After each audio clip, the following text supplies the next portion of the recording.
So if Obama wins North Carolina and Indiana tomorrow night, which is definitely possible, a lot more possible than his chances in Pennsylvania, because Indiana has been close, nip and tuck, tied throughout. If he wins both, then Hillary Clinton has no arguments left. But if she pulls out Indiana, here we go. Now, if she pulls out North Carolina, she's going to go on the warpath. But if she pulls out just Indiana, she's going to say, ignore North Carolina, which is a much larger state, ignore all the facts and the numbers and the math, because I'm about to use the nuclear option. So what's the nuclear option, and what the hell is Hillary Clinton's camp threatening us with? Well, as it turns out, Hillary Clinton's camp has about 50%, or maybe a little above 50%, of the Rules and Bylaws Committee of the Democratic National Committee. So, okay, well, what does that mean? That means they control the rules. So what they can say is, hey, you know what? We just took a vote, and it turns out all the delegates of Michigan and Florida count now. But wait a minute, Obama wasn't even on the ballot in Michigan. Oh, really? That's not what the Rules and Bylaws Committee says. The Rules and Bylaws Committee says that was a perfectly fair election, and it counts, and all the delegates count, and voila, now Hillary Clinton leads. Now, there's a reason why they call this the nuclear option, because as one commentator said, it would have nuclear fallout.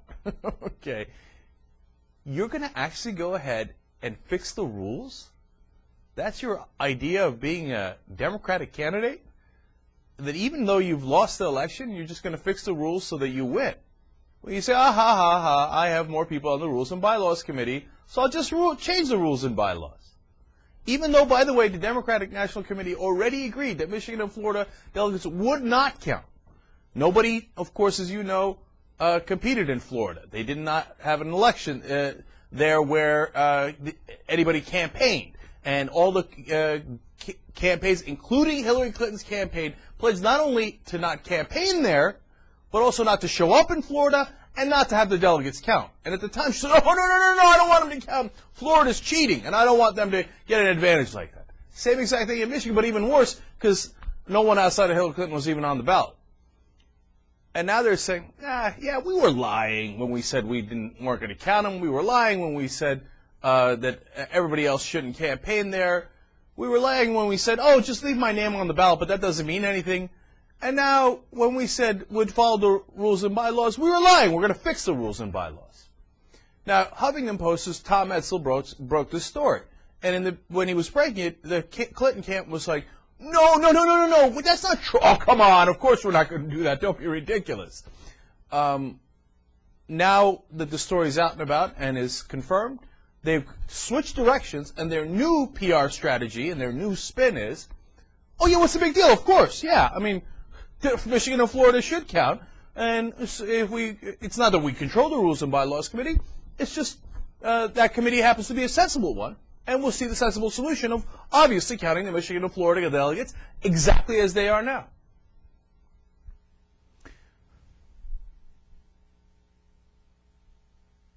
I'm asking you, like I ask the Republicans sometimes, if you're a Hillary Clinton supporter out there now, you proud?